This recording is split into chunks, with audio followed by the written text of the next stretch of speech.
Looking at section 2.2, part 2, starting with minimizing and maximizing, or minimum and maximums, when you're talking about quadratic functions. It says to consider the quadratic function f of x is equal to ax squared plus bx plus c. It says if a is greater than 0, remember we look at that beginning piece, that value in the very front. If a is greater than 0, a is a positive value, it says then f has a minimum that occurs at x is equal to negative b over 2a. This minimum value is the value of the function at that x value, at that negative b over 2a. So if a is greater than 0, that means that a is a positive number. That means we're going to have our parabola that opens upwards, which means that we're going to have a minimum value, the very least amount that we're going to see on that parabola. The next one says if a is less than 0, so if a is less than 0, that means that we're dealing with a negative value for that a, that leading coefficient. It says then f has a maximum. Now if a was negative, that means that we have that upside down parabola, which means that we are going to have a maximum value because it's going to hit the highest point before it comes back down. So it says then f has a maximum that occurs at that x value, x is equal to negative b over 2a. This maximum value is the value of the function at that negative b over 2a. So again, when we're looking for those minimums and maximums, just like we talked about previously, when you're looking for the location, that's the x value. When you're looking for the value, it's the y value. So it says in each case, the value of x gives the location. So x gives the location of the minimum or maximum value. And the value of y, or f of negative b over 2a, gives the actual minimum or maximum value. Right? So x tells you the location, y tells you the value of that minimum or maximum. Let's take a look at an example. Obtaining information about a quadratic function from its equation. Now, we're not doing the graphing portion of this. We are just going to look at the equation and identify some pieces. So it says, consider the quadratic function f of x is equal to 4x squared minus 16x plus 1,000. It says determine, without graphing, where the function has a minimum value or a maximum value. So if we were to look at this function, we're going to look at that leading coefficient, which is a positive 4. So since our a value is equal to 4, we know that a is greater than 0. It's a positive value. That means we know it's going to open up. And if it opens up, is that a minimum or is that a maximum? Well, if it opens up, that means that we're going to have a minimum value. So the function has a minimum value. It says, again, considering that same function, it says to find the minimum or maximum value. Well, we already said we're going to have a minimum value because that a value was positive. And it says determine where it occurs. So we need to find the location, which is the x value, and then plug that into the function to find the y value, which is the value of that, in this case, minimum.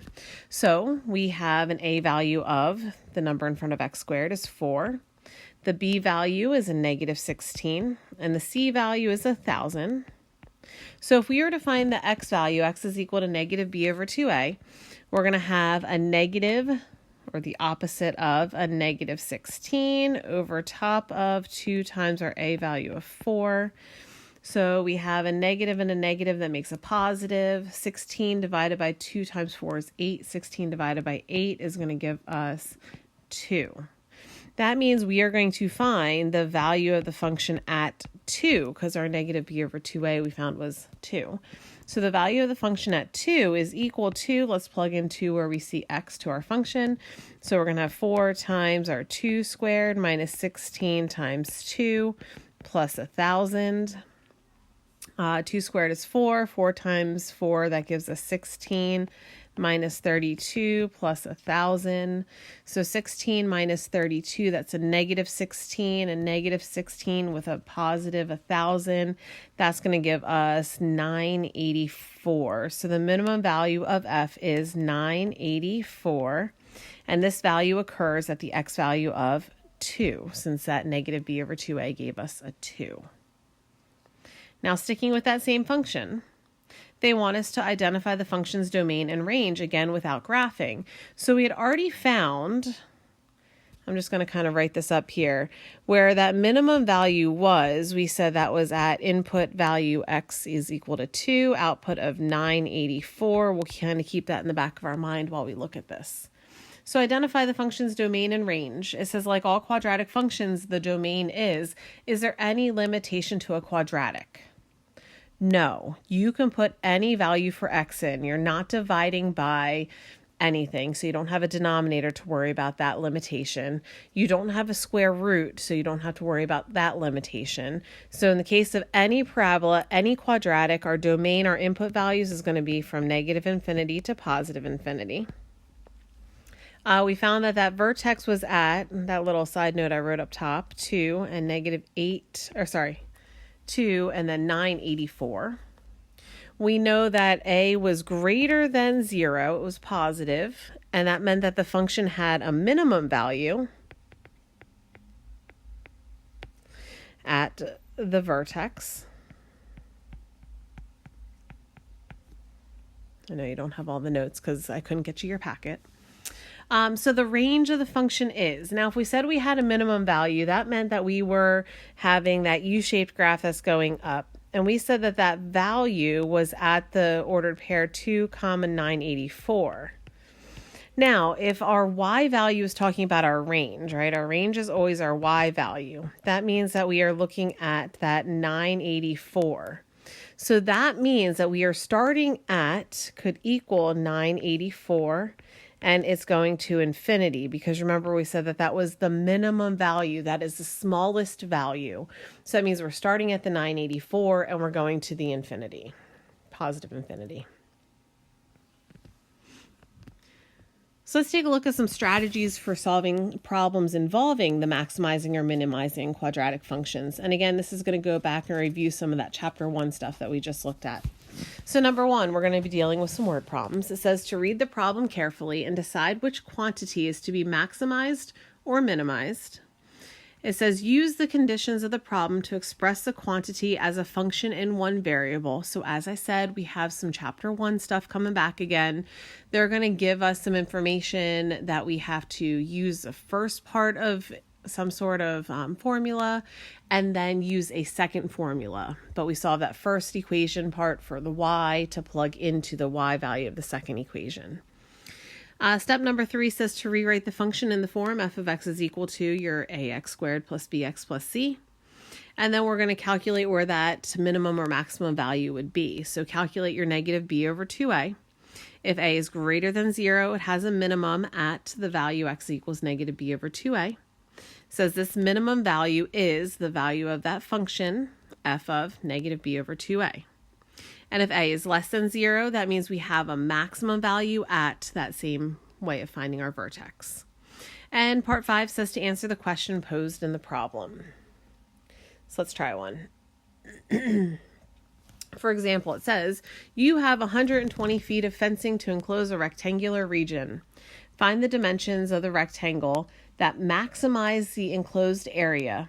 What is the maximum area?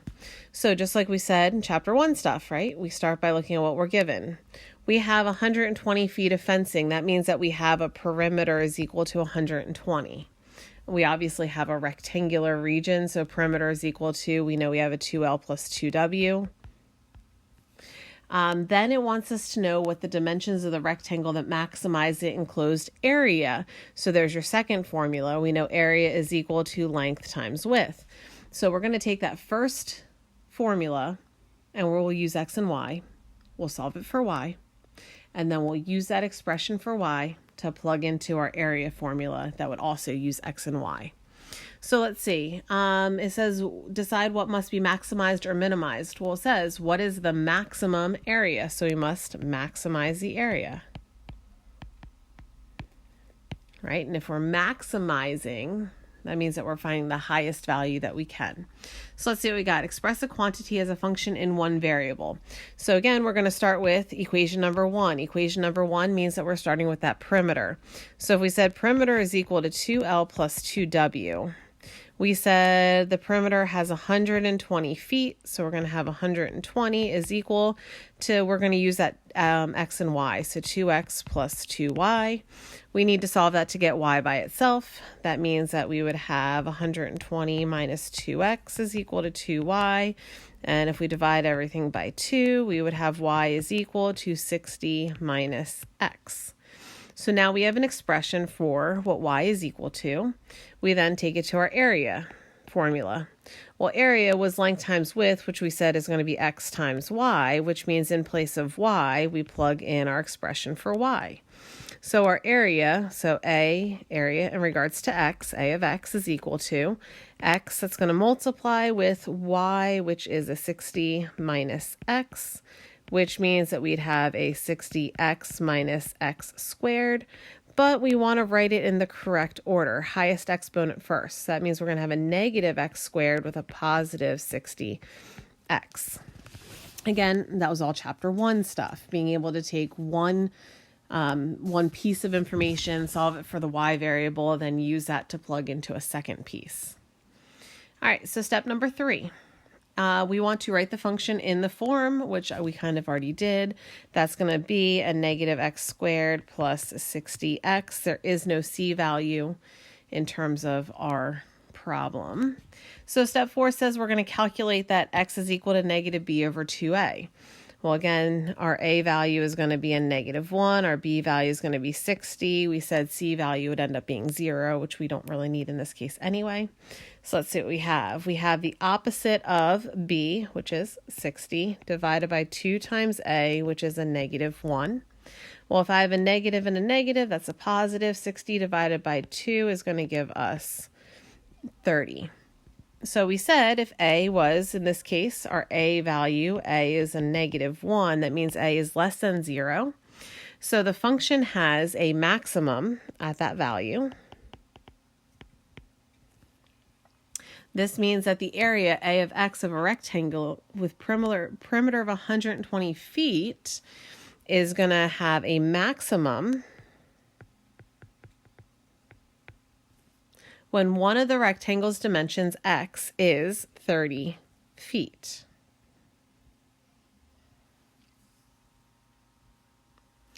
Step 5, answer the question. So you have 120 feet of fencing to enclose a rectangular region. Find the dimensions of the rectangle that maximize the enclosed area. It says, what is the maximum area? So we know that we have that x was going to equal 30. Now, we need to know what the other dimension is. So what I would do is I'd go back and pick one of these formulas that we used. We knew that we have 120 feet of fencing. We knew that we had 120 was equal to 2x plus 2y. So if we have 120 is equal to 2 times an x value of 30, we could then find out what our y value is. So 120 is equal to 60 plus 2y, which means y has to equal, subtract the 60, divide by 2, we'd end up with 30. We'd end up actually with a square then, wouldn't we? X value of 30, y value of 30. The rectangle that gives the maximum square area has dimensions of 30 feet by 30 feet. It ends up being a square in this case. So then it says the maximum area is what? Well, if we have a 30 by 30, 30 times 30 is just going to give us 900. The other way we could have done that is taken our a of 30 was equal to, well, here, let me call this originally what the formula was. A of x, we said, was that negative x squared. What do we have? Plus 60x.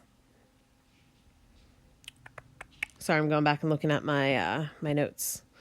So negative x squared plus 60x was what the formula was that we had rewritten for the area. So the area in regards of 30 is equal to negative, we have 30 squared plus 60 times 30.